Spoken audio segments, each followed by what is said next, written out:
Bonjour et bienvenue dans notre émission Mieux vivre à deux. Aujourd'hui, nous allons voir la question lancinante de la communication. Alors, cette émission vous est proposée aussi par Antenne Couple. La communication, c'est une thématique incontournable. Aujourd'hui, tout le monde parle de communication. Qui n'a jamais pris un cours de communication? Qui n'a jamais été sur Internet pour se renseigner au sujet de différents éléments qui seraient susceptibles d'améliorer la communication? Cependant, la plupart des gens se mettent à parler de communication, en fait, quand ils ont des problèmes. Au début, la relation est bonne, la communication est bonne, les gens aiment bien parler ensemble, pas de problème. Alors, que se passe-t-il pour que soudain, les choses s'enrayent, deviennent mauvaises et finalement c'est la communication qui en pâtit ou alors qui en devient l'expression négative? À vrai dire, au début de l'humanité, il y a ce fameux mythe de la tour de Babel où les gens ont construit une tour pour essayer d'atteindre le ciel ou plus et finalement ça s'est mal passé. Les gens ont commencé à ne plus se comprendre. Ils se parlaient mais ils ne se comprenaient plus. Un marteau ne voulait plus dire la même chose pour cet homme et un autre. Alors aujourd'hui, nous voulons voir un tout petit peu ce qu'est la communication dans notre monde moderne. J'aimerais simplement rappeler la lettre d'autrefois, cette lettre qu'on écrivait avec une calligraphie. C'était exceptionnel, n'est-ce pas? Et puis ensuite, on a passé à ce genre de modèle que vous voyez là sur l'écran, la lettre par avion qui était toute légère. On bourrait la lettre, de petits caractères afin de mettre du poids dans la lettre alors qu'elle n'en avait pas. Et puis bien sûr, ensuite, nous avons le télégramme. Le télégramme, stop. Il fallait économiser les mots parce que les lettres coûtaient très cher. Puis nous avons le téléphone mural. Vous en avez peut-être eu chez vous. Maintenant, c'est déjà démodé. On les démonte. Il n'y aura plus d'analogique. Puis principalement, nous avions aussi ces fameuses cabines téléphoniques. Aujourd'hui, on les démonte, elles ne sont plus nécessaires. Pourquoi? Simplement parce que l'iPhone est partout, absolument partout. Il y a le 5, le 6, le 12, le 13, on aura le 20, le 21 et que sais-je. Ces téléphones-là, nous les avons absolument dans tous les pans de notre vêtement, dans notre appartement. Ils existent dans la rue, ils existent dans le bus, ils existent dans la voiture.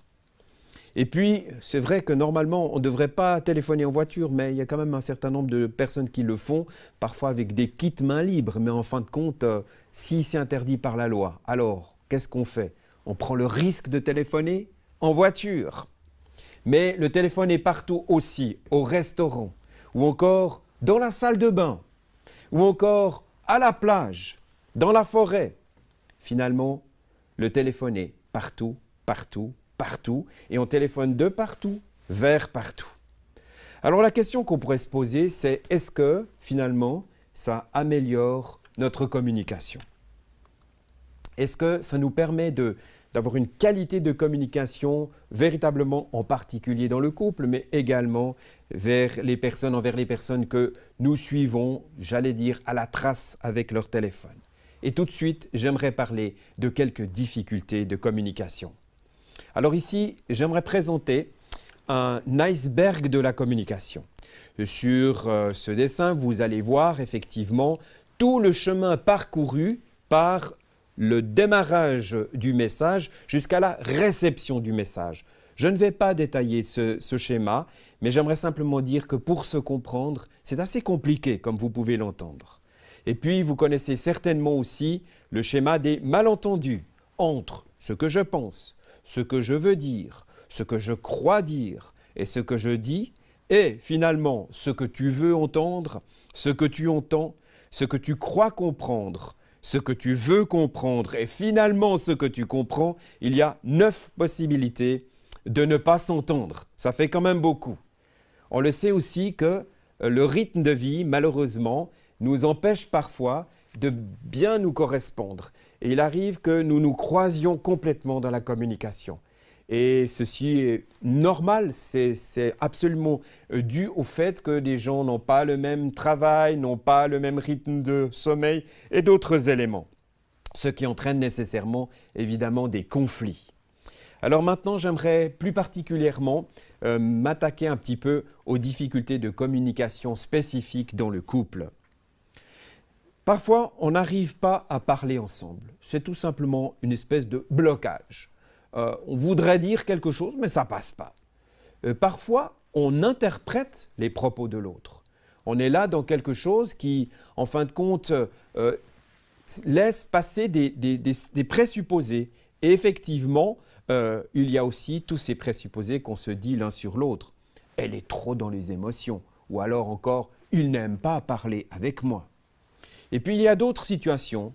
On s'enferme dans le silence et on se déverse dans des conflits émotionnels. J'aimerais vous donner un exemple de cette question d'enfermement dans le silence. Imaginons que Xavier et Caroline, ce sont des prénoms d'emprunt, qui essayent de bien s'entendre depuis un moment, mais ça bug un petit peu. Et voilà que Xavier fait tout ce qu'il peut, il essaye d'aider sa femme qui est fatiguée.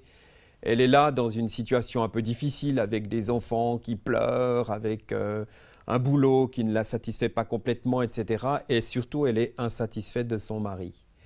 Et voilà qu'elle va s'enfermer dans le silence. Elle va même bouder pendant 2-3 jours. Et Xavier va tourner autour d'elle en essayant de lui faire plaisir, de lui dire quelque chose qui va, etc. Mais Caroline va rester dans ce silence. Et en fin de compte, la communication va être symptomatique de ce qui se passe mal entre eux. Ça va être au fond le point de repère que quelque part leur relation va mal. Et en fin de compte, Xavier va tourner autour pendant un bon moment jusqu'à ce qu'enfin Caroline dise « Allez, c'est bon, on va reprendre, on va essayer de mieux s'entendre ». Ou même elle ne dira rien et petit à petit les gens reviendront l'un vers l'autre. Ou encore, on formule des revendications non entendues. Ça, c'est quelque chose qui ressort beaucoup. Les gens crient, ils disent « mais j'aimerais être entendu, j'aimerais pouvoir avoir la possibilité d'être saisi, capté, compris par l'autre ». Et chacun lève son drapeau sur son île tout seul, et l'autre ne l'entend pas. Et puis, on entre aussi dans une rivalité, une confrontation, des bras de fer pour gagner, pour essayer d'avoir gain de cause. Autre chose, on évite les moments de tension, mais ils sont là. La tension, elle est parfois palpable, même dans des temps de vacances, dans des moments où ça devrait être agréable. On a le sentiment aussi parfois de ne pas être compris. Et je vois souvent chez les couples une espèce de sentiment de solitude. Ils sont là ensemble, mais en fin de compte, chacun se sent seul. Et puis finalement, plus personne n'ose parler. Et ça, c'est un petit peu dramatique parce que ça entraîne du découragement. Et il arrive, c'est vrai, que dans un couple, chacun soit bien découragé. Donc, en fait, la communication est devenue un terrain plein d'interférences. Quel dommage. Mais j'aimerais dire aussi qu'on peut retrouver cette limpidité dans ce que l'on a de plus précieux, à savoir communiquer avec l'autre. L'homme est quelqu'un qui a été fait pour la relation, et même des solitaires ont besoin quelquefois de communiquer. Alors, j'aimerais maintenant mentionner quelques moyens imparables pour bloquer la communication et puis, évidemment, quelques moyens pour la débloquer. Voyons un tout petit peu cela.